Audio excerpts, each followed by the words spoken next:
The Sinai and Palestine campaign of World War I was fought between the British Empire and the Ottoman Empire, who were supported by the Germans. In January 1915, the Ottoman Empire invaded the Sinai Peninsula, but were unsuccessful in trying to raid the Suez Canal. A few months later, the Allies attempted a land invasion on the Turkish peninsula of Gallipoli, which was unsuccessful.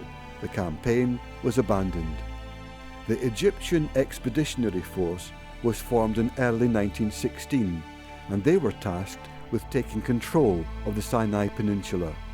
Through a series of battles, they went on to conquer Palestine, Jordan, and southern Syria.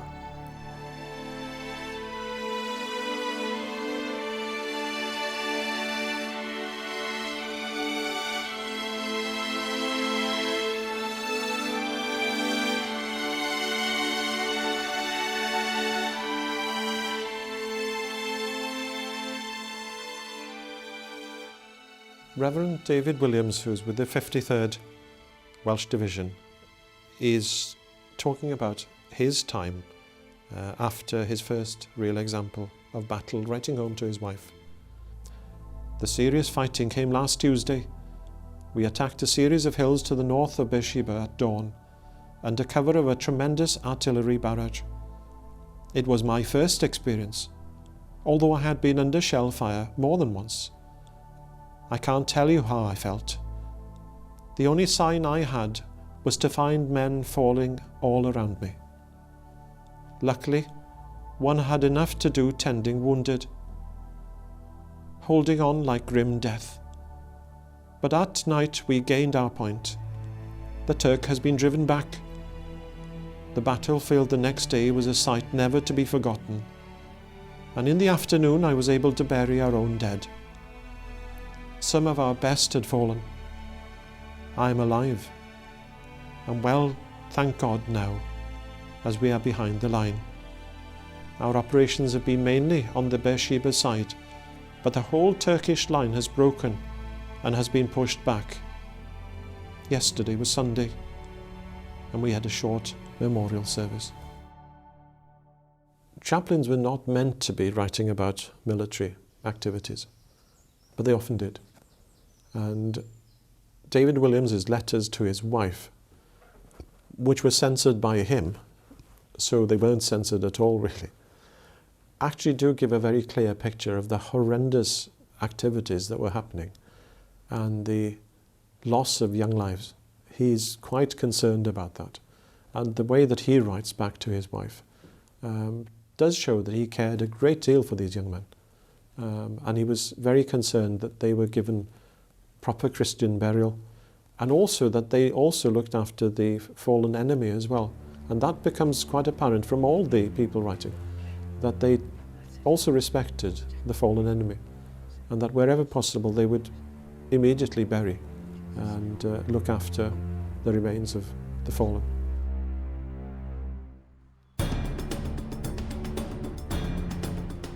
Reverend David Thomas Jones, an Anglican who was with the 231st Yeomanry Brigade, he writes, "After breakfast we went higher up the wadi to try and find the body of a killed man called Walker, but failed to find it. I came across a dying Turk, but there was nothing I could do for him but breathe a prayer. At the CO's request, went to 229 Field Ambulance to arrange the evacuation of wounded, and left at dusk." The Palestine campaign represents one or two problems as well as one or two points of interest, particular points of interest, for the British public and for military chaplains. Now obviously, when Allenby recaptures Jerusalem in December 1917, he has achieved what Richard the Lionheart failed to do several hundred years before. It's also a major achievement given that this follows a year of disappointment on the Western Front, Third Battle of Ypres, etc., the failure really of the Cambrai offensive. All of this, in many respects, is compensated for by the capture of Jerusalem. Now, chaplains are very conscious that they're serving in a biblical landscape. Chaplains' accounts of the campaign are full of soldiers observing how this landscape seems familiar from their Sunday school lessons, these names, this terminology, etc. So there is a tremendous consciousness of being in a historic and indeed sacred landscape. But on the other hand, chaplains cannot talk up the idea of crusading because, of course, many of the soldiers serving alongside British soldiers in Palestine are themselves Muslim, Indian Muslim soldiers, and of course the Arab revolt, which T.E. Lawrence helps to instigate against Turkish rule, again is a revolt which is undertaken largely by Muslims. So there is certainly a sharpened interest in the Palestine campaign. Obviously because Britain is the sort of society that it is, very biblically aware, steeped as it were in biblical tradition, biblical knowledge. The First World War in Palestine really does help to underscore that interest and that enthusiasm. But the rhetoric of the war cannot be taken to such heights that it will actually alienate Britain's allies. So there is a softly approach taken in relation to the campaign in Palestine. It's interesting on all sorts of levels, but in certain respects, perceptions of the war cannot be taken in certain directions because they could alienate Britain's allies. With the letters that Abram Rees-Mogg sends back to his church, it's quite obvious that he and his soldiers are moving across country. Not very quickly, but they are moving from one place to the other. And in his correspondence, Morgan relates quite often to the biblical texts in the Old Testament and in the New Testament as to where people were in the biblical stories. They were there where Jesus moved. They were in the area surrounding the biblical stories. Whilst he wasn't meant to be telling people back home where he was, it seems very odd perhaps today that he was relating to them the exact place where they were at by quoting the verses from the Old Testament or the New Testament as to the places where Jesus or others performed certain things.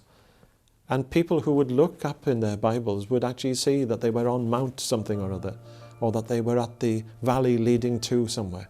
So it was pretty obvious that he was actually telling them where they were, although he was meant to keep that secret. And the soldiers, I think, they also tried to cover where they were by saying that they had seen the places where certain miracles had happened, or where Jesus had walked, particularly after the Battle of Jerusalem.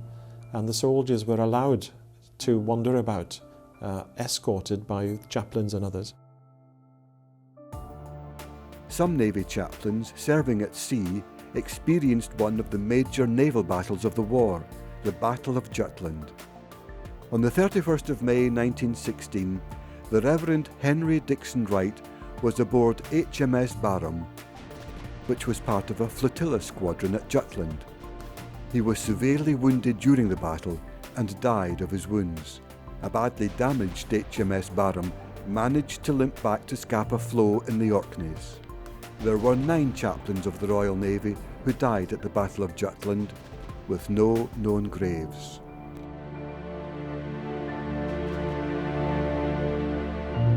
The experience of chaplaincy in the First World War is a very major stimulus to ecumenism. And by ecumenism, I don't simply mean official ecumenism by the book, top-down ecumenism. It's a very great solvent, however, to religious prejudice at a grassroots level. There's a very charming book written as the war and published as the war was taking place by a United Methodist minister, and said that he is billeted behind the lines with a Catholic priest, an Anglican clergyman, people who he wouldn't have anything to do with in civilian society. And they're thrown together, they work together, they rely on each other, they pass information about their respective flocks to each other. And the situation is remarkably harmonious. You have situations of practical ecumenism, which are beyond counting in the First World War, the sort of situation which you simply would not have in civilian life.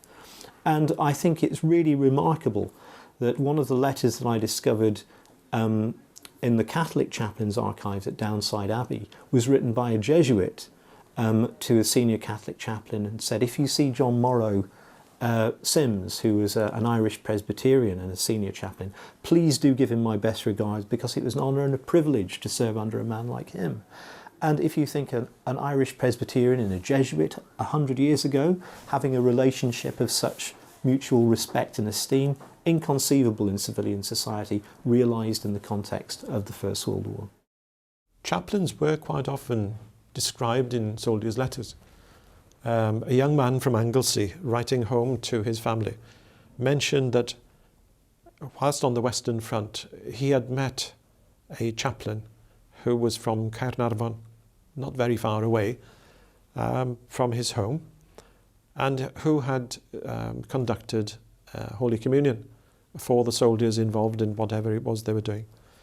And although he's not from the same tradition as the young man writing home, there's a great deal of respect for the chaplain and what he was trying to do to help them. And I think that it was obvious during the war that the denominational divides had crumbled, and the chaplains were making a huge effort to extend out to everybody the hand of God, and that there wasn't the problems that perhaps one was faced back home, where there was still an element of that's the place that you don't go to church and that's the place you do. But it was apparent that there was a great deal of ecumenical work being conducted by the chaplains of all denominations. And that, I think, did help the soldiers. Because many of the soldiers didn't understand the denominational aspect of where they'd come from. But they certainly understood what the chaplain was trying to do to help them in war. Owen Watkins serves as the senior Wesleyan chaplain in France until towards the end of the war, when British troops are moved to Italy. He becomes the principal chaplain responsible for all chaplaincy services in Italy. And one of his tasks is to recruit local Catholic priests in Italy to provide for the spiritual needs of small groups of Catholic soldiers who are spread all around Italy.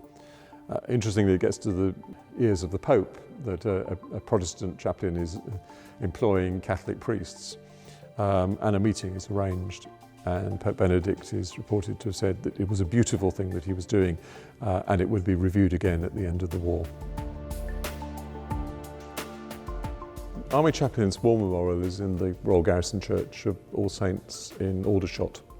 It forms a series of panels at the eastern end of the church, and they are listed alphabetically with no indication either of their denomination or when they died or how they died. And there are 172 names there. Some of those weren't actually serving when they died, and a number of them died of disease in this country. And that one of the things that started me on my sort of academic interest in chaplaincy in World War I was to try and work out how many chaplains had actually died, and it's impossible. What we can be more sure is the numbers who were killed at the front. 96 chaplains died as a direct result of enemy action. They're mostly split between those who were killed in the front line by small arms fire or machine gun fire, and those who died as a result of shelling, and they could have been anywhere. I mean, there's a story of a Catholic chaplain who's walking down a road about to visit a gun battery, and a shell burst goes off where he happens to be, and he's killed. We know of a number of chaplains who were in ambulances, either collecting wounded or taking them to the casualty clearing station behind the lines, and again shell fire, and they die as a result of it. The role of the chaplain and the expectations of his ministry does differ obviously according to the tradition which he's from.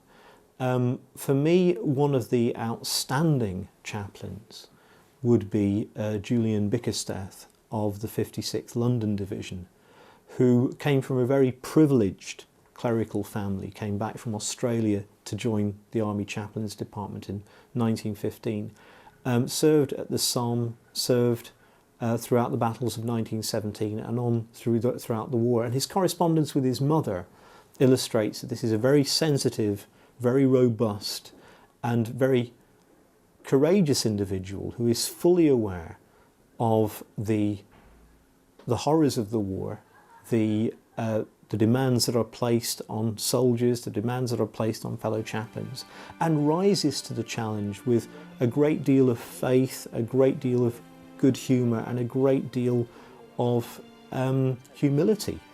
He is a remarkable character. The thing is there are far more Julian Bickersteths than perhaps we are aware, and they existed in all traditions.